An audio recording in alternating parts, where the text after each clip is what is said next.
پہلا یہ کہ جو لوگ دنیا سے چلے جاتے ہیں ہمارے بزرگ،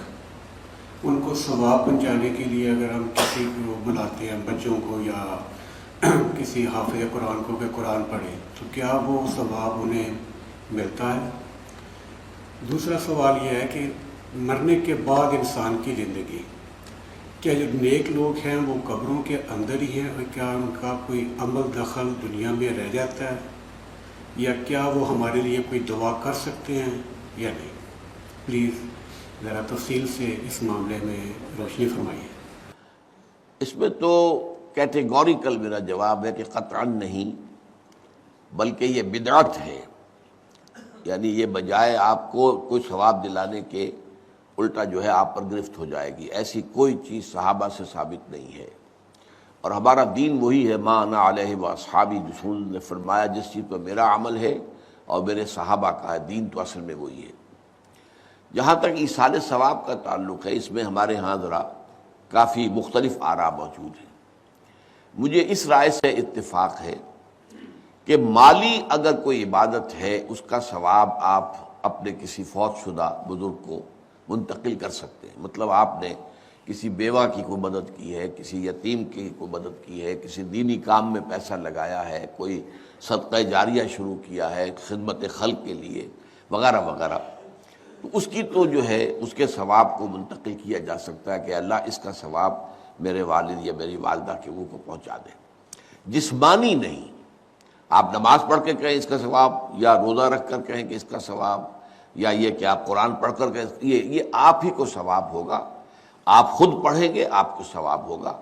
البتہ ایسے تمام افعال کے بعد جب آپ اللہ سے دعا کریں گے، یہ نہیں کہیں گے کہ میرے اس فعل کا ثواب منتقل کر دے، اے اللہ میرے والدین کی مغفرت فرما، تو یہ کوئی نیک کام کرنے کے بعد جو ہے اس دعا کی تاثیر جو ہے وہ بڑھ جاتی ہے۔ بس اس پہلو میں انڈائریکٹلی اس کا ایک تعلق بن جائے گا، ورنہ یہ کہ وہ اس طریقے سے بچوں کو بلانا اور پڑھانا اور یہ جو ہے سوئم میں کرنا اور قرآن خوانی کی محفلیں، یہ سب بدعات ہیں، اور یہ در حقیقت دین میں اضافے ہیں، اور ان کی کوئی حقیقت نہیں ہے۔ دیکھیے، انسانی زندگی کے یہ 3 دور ہیں: حیات دنیاوی جو ہماری پیدائش سے شروع ہو کر اور ہماری موت پر ختم ہو جائے، پھر حیات برزخی موت سے لے کر قیامت کے دن تک، اور پھر حیات اخروی ہے قیامت میں ریزریکشن کے بعد سے وہ زندگی جو ہے جو جنت یا دوزخ کی ہے۔ اس میں ان دونوں زندگیوں کے بارے میں تفصیل سے کوئی بات کرنا بالکل غلط ہے، اور اس سے فتنے پیدا ہوتے ہیں۔ ظاہر بات ہے کہ قبر، جسم تو قبر میں رہتا ہے، اس میں تو کوئی شک ہی نہیں ہے۔ روح کہاں جاتی ہے؟ کیا وہ بھی قبر ہی میں رہتی ہے یا کہیں اور چلی جاتی ہے؟ قرآن مجید میں سجین اور اعلیٰ علیین کا ذکر موجود ہے، لیکن یہ تمام چیزیں متشابہات میں سے ہیں۔ یہ تمام چیزیں قرآن مجید میں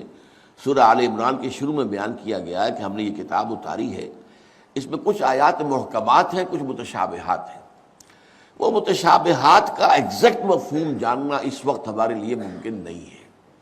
یہ تو جب اس عالم میں ہم پہنچیں گے تو معلوم ہوگا کہ ہاں یہ بات تھی کہ جو قرآن مجید میں اس طور سے کہی گئی تھی۔ لیکن یہ کہ اس وقت جو ہے جتنا کچھ ہمیں حدیث صحیح میں مل جائے یا قرآن میں مل جائے، اس عالم برزخ میں بھی یہ تو ہوتا ہے کہ جو نیک لوگ ہیں انہیں کچھ نہ کچھ جو ہے اثرات اچھے ان پر پڑتے رہتے ہیں، ان کی ارواح پر کہہ لیجئے، اور کچھ جو برے ہیں ان کے اوپر جو آخری انجام ہونا ہے اس کی کچھ ریفلیکشن ہوتی رہتی ہے، جس کو حدیث میں کہا گیا ہے کہ ہر قبر جو ہے وہ یا تو جنت کے باغیچوں میں سے ایک باغیچہ ہے یا دوزخ کے گڑھوں میں سے ایک گڑھا ہے،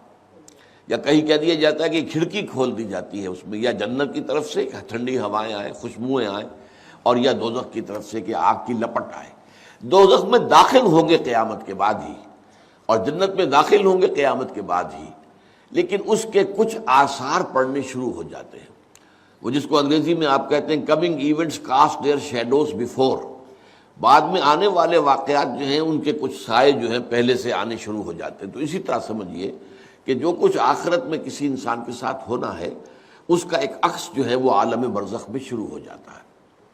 اسی لیے قرآن مجید میں یہ بھی آیا ہے کہ یہ جو آل فرعون تھے یہ صبح و شام جہنم پر پیش کیے جاتے ہیں،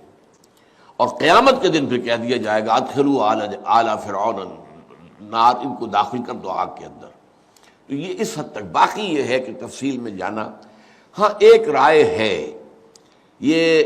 شاہ ولی اللہ دہلوی رحمۃ اللہ علیہ کی ہے، اگر ان کی رائے نہ ہوتی تو میں اسے بیان بھی نہ کرتا، لیکن یہ کہ وہ ایک بہت بڑے محدث اور بہت مفکر اور دین کے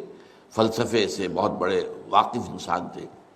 انہوں نے کہا کہ جو اولیاء اللہ ہوتے ہیں، اللہ کے نیک بندے، اللہ کے بندے، ان کے انتقال کے بعد ان کی روحوں کو بھی اللہ فرشتوں کے طبقہ اسفل میں شامل کر دیتا ہے۔ یہ فرشتے ہیں نا، اس وقت بھی موجود ہیں، ابھی شاید اگلے ہی جمعے میں وہ حدیث جو ہے اس کا بیان آئے گا کہ جب بھی کسی گھر میں، اللہ کے گھر میں کچھ لوگ اس لیے جمع ہوں کہ اللہ کی کتاب پڑھیں اور ان سمجھیں اور سمجھائیں، تو ان کے اوپر فرشتے گھیرا ان کا ڈال لیتے ہیں اور ان پر اللہ کی طرف سے سکینت نازل ہوتی ہے اور رحمت نازل ہوتی ہے، اور اللہ ان کا ذکر کرتا ہے فرشتوں کے پاس، دیکھو میرے بندے، تم کہتے تھے یہ فساد مچائے گا، دیکھو یہ بھی تو ہے نا جو میرے کلام کو پڑھنے کے لیے میرے گھر میں جمع ہیں۔ تو فرشتے ہیں موجود، ہم میں سے ہر ایک کے ساتھ 2 فرشتے موجود ہیں۔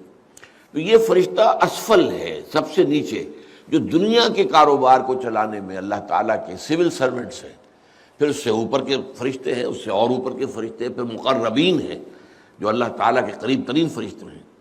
لیکن یہ کہ ملائکہ کے طبقہ اسفل میں شامل کر لیتے ہیں تاکہ جو کام اللہ تعالیٰ ملائکہ سے لیتا ہے وہ ان سے بھی لینے شروع کر دیتا ہے۔ لیکن ہمیں یہ اجازت نہیں ہے کہ ہم فرشتوں کو پکار کر کہیں کہ اے فرشتے، اے جبریل، اے میکائیل، یا فلاں، اے منکر، جو یا میرے جو ہے کرامن کاتبین، میرا یہ کام کر دو، نہیں، یہ شرک ہو جائے گا۔ اسی طرح ہو سکتا ہے کہ انبیاء کی ارواح جو ہے وہ بھی اللہ تعالیٰ نے شامل کی ہوئی اس لشکر کے اندر، وہ کام کر رہے ہوں اور وہ اللہ تعالیٰ کے حکم سے مختلف معاملات جو ایگزیکیوٹ کرتے ہوں، لیکن ہم کسی کو پکار نہیں سکتے۔ بس یہ اگر آ گیا